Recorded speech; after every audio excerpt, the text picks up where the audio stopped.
3 कृषि कानून वापस लेने का फैसला लेना पड़ा। देश भर में एजिटेशन अमूमन साल भर से चल रहा था, वजह क्या मानते हैं? देखिए, पहले दिन से हम सब लोग, अपोजिशन की पार्टी सब लोग कह रहे थे कि ये तीनों कानून अनकॉन्स्टिट्यूशनल है। मोदी सरकार को कॉन्स्टिट्यूशन में कोई राइट ही नहीं था कि वो इस तरह कानून बनाए। दूसरा, ये सिर्फ कानून इसलिए बनाया गया क्योंकि मोदी अपने ईगो की सेटिस्फैक्शन के लिए, अपनी अनानियत और हम जिसको हिंदी में अहंकार के लिए उन्होंने ये कानून बनाया। और इस गलत और काले कानून की वजह से 700 किसानों को अपनी जानें खोनी पड़ी। अगर वो अपने ईगो को बाजू रखते, संविधान को सामने रखते, तो ये कानून बनता नहीं और ये 700 किसान अपनी जान उनको देनी नहीं पड़ती। तो ये फैसला बहुत देर के बाद हुआ है, बहुत देर लगा दी मेहरमा आते आते। और तीसरी बात यह है कि मोदी, ये मैं शुरू से कह रहा हूं, ये सरकार डरती है जब जनता रोड पर निकलकर प्रोटेस्ट करती है। और ये दूसरा एग्जाम्पल है कि पहले तो CAA का प्रोटेस्ट आपने देखा कि पूरे देश में मुसलमानों के साथ सेकुलर लोग ठहरे, अभी तक रूल्स नहीं बने उसके। दूसरा, ये किसानों का आंदोलन, तो ये यकीनन किसानों के आंदोलन की, किसान के तमाम किसानों की ये कामयाबी है। और चौथी बात, इसमें ये बात साबित हो गई कि ये बड़ा प्रचार बीजेपी ने किया था कि 1 नेशन के लिए 1 कानून होना चाहिए, आपको वापस लेना पड़ा। तो 1 नेशन के लिए 1 इलेक्शन भी गलत है। हर स्टेट में इलेक्शन जब भी होगा तभी तो हम सरकार को आड़े हाथ लेंगे और सरकार काम करेगी गरीबों का। तो ये 1 नेशन 1 इलेक्शन गलत है। और पांचवी बात यह है कि मोदी सरकार वो बड़े बड़े उद्योगपति, बिलियनर जिसको कहते हैं, उन पर बड़ा बैसाखी बनाकर उनको इस्तेमाल कर रही थी और देख लिया कि वो बैसाखी भी नहीं बन सके। तो इनको ये जो फैसला लेना पड़ा, इनको आने वाले स्टेट इलेक्शन में, इनको जिसे उर्दू में कहते हैं कि नविश्ते दीवार, राइटिंग ऑन द वॉल नजर आ गई। तो इसीलिए अपने आप को बचाने के लिए, अपनी पार्टी को बचाने के लिए उन्होंने ये फैसला लिया है। और इसमें यह मत समझिए कि मोदी जी बड़ा काम किए। इनको नजर आ गया था कि देश इनके खिलाफ हो रहा है और चुनाव में जाना है उनको, उत्तर प्रदेश में, पंजाब में और 2-3 स्टेट में, इसलिए फैसला लिया गया। और शायर ने सही कहा था कि दहन पर है उनका गुमान कैसे कैसे, कलाम आते हैं दरमियान कैसे कैसे, जमीनो चमन गुल खिलाती है क्या क्या, बदलता है रंग आसमां कैसे कैसे। तो वो दिन दूर भी नहीं है इंशाल्लाह जब मोदी सरकार CAA का कानून भी वापस लेगी। आप चाहते हैं कि जो कानून बने? नहीं, ये सब अनकॉन्स्टिट्यूशनल है ना, ये सब अनकॉन्स्टिट्यूशनल कानून है। आपने अपने ब्रूट मेजॉरिटी के ऊपर, अपने ईगो की सेटिस्फैक्शन के लिए, अपने अहंकार को सेटिस्फाई करने के लिए आपने इस तरह कानून बनाए। बिल्कुल गलत कानून है, इसका अनकॉन्स्टिट्यूशनल कानून है, चाहे फार्म लॉज हो। 1 साल प्रोटेस्ट चला। तो ये देखिए, मोदी सरकार सिर्फ प्रोटेस्ट करने वालों को हरास करती है, जेल में डालती है, UAPA लगाती है, मगर आज उनको जैसा हम बोलते हैं कि मट्ठी चाटना पड़ा, उनको अपना वापस लेना पड़ा। वो देख लिए कि ये सब उसमें उनका नुकसान हो रहा है। 2 बातें जो आपकी बात से निकल कर आ रहा है सामने की, कृषि कानून बल्कि CAA, लेकिन क्या आप ये मानते हैं कि 370 का जो फैसला हुआ या 35A का जो फैसला हुआ वो भी अनकॉन्स्टिट्यूशनल है? आपने देखा कश्मीर में कल क्या हुआ? क्या हुआ? आप तो इंसानों को ह्यूमन शील्ड के साथ इस्तेमाल करके वहां पर आप गोली मार दिए। क्या आप कह रहे हैं कि 370 हटाने के बाद कश्मीर स्टेबल हो गया? कहां स्टेबल हुआ?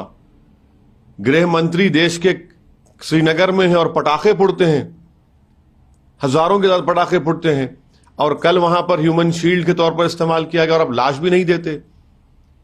तो क्या हालात बदले कश्मीर में? कुछ हालात नहीं बदले।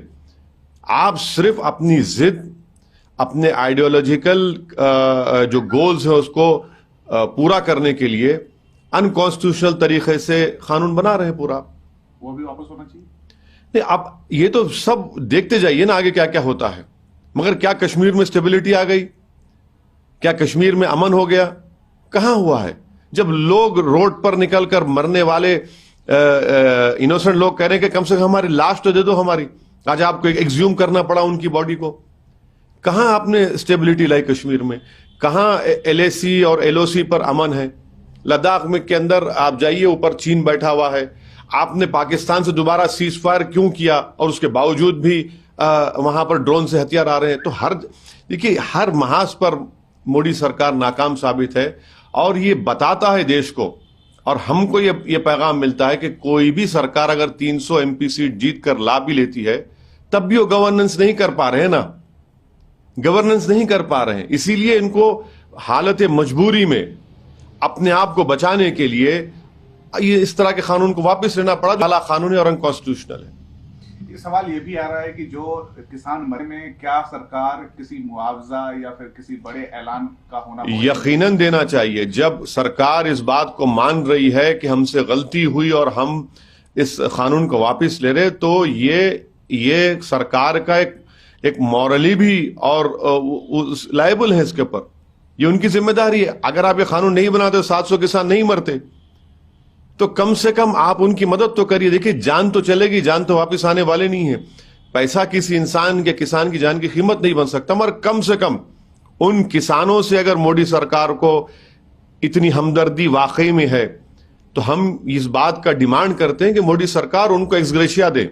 जब आप मान चुके हैं कि ये अनकॉन्स्टिट्यूशनल था, इनसे गलती हुई, हमने अपने ईगो की सेटिस्फैक्शन के लिए अपनी ब्रूट मेजॉरिटी के ऊपर एक काला कानून बनाया जिसको हम वापस ले रहे हैं, तो उनकी मदद करिए।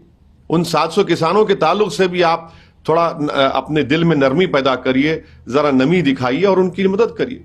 और लखीमपुर खीरी भी जो हुआ, लखीमपुर खीरी में तो वो तो मंत्री बने बैठे हैं, उनका बेटा जेल में है जिसने उन किसानों को मारा। आप मंत्री पद पे कैसा रहेगा, कैसे इंसाफ होगा उन किसानों से, जो 4 किसानों से जिसको मंत्री के बेटे ने अपनी गाड़ी से रौंद दिया, अपनी राइफल से उन पर गोली चलाई। अगर सुप्रीम कोर्ट सोमोटो नहीं लेता तो वो बेटा भी गिरफ्तार नहीं होता। तो ये भी तो देखना पड़ेगा ना। कानून वापस जैसे लिए हैं, क्या मंत्रालय गृह मंत्री का? हमारा मानना यह है कि अजय मिश्रा जब तक उनके बेटे के ताल्लुक से कोर्ट कोई खतई फैसला नहीं कर देता, वो मंत्री पद पर उनको रहने का अखलाकी कोई वजह ही नहीं है। वो ना रहे, कोर्ट फैसला दे दे उनके बेटे के बारे में और फिर उसके बाद आपको सरकार जो चाहे करे। उनको क्यों रख रहे हैं वहां पर? मैं शुरू से कह रहा हूं इसलिए रखा जा रहा है क्योंकि उनका ताल्लुक एक अपर कास्ट कम्युनिटी से है और उत्तर प्रदेश में उस कम्युनिटी और कास्ट के वोट की बीजेपी की जरूरत है, इसलिए उसको नाराज नहीं करना चाहते, इसलिए उनको मंत्री पद पर रखे। मगर ये कैसा इंसाफ होगा कि उनके पिताजी होम मिनिस्टर के पोस्ट पर रहेंगे और बेटे के ऊपर केस चलेगा मर्डर का? ये तो सुप्रीम कोर्ट के सोमोटो लेने से ही तो इतनी बात आगे बढ़ी, वरना वो तो वहीं खत्म हो जाता। चलिए, वैसे जी आपसे एक सवाल है कि जब इतना किया है तो क्या ये हम उम्मीद करें कि जो किसान प्रदर्शन में बैठे हैं वो वापस जाएंगे अपने घर? अब ये तो किसान आंदोलन में जो उनके नेता हैं, जो उनके जिम्मेदार हैं, वो इस बात का फैसला लेंगे। मैं उस पर कुछ नहीं बोल सकता, मगर ये बात तो साबित हो गई है कि इन्होंने मोदी सरकार ने गलती की, अनकॉन्स्टिट्यूशनल कानून बनाया और ये इस बात ये भी साबित हो गई कि 300 MP रहने के बावजूद भी जब देश की जनता किसी सरकार के गलत फैसले के खिलाफ रोड पर निकलकर कंसिस्टेंटली प्रोटेस्ट करती है तो ये सरकार पीछे हट जाती है।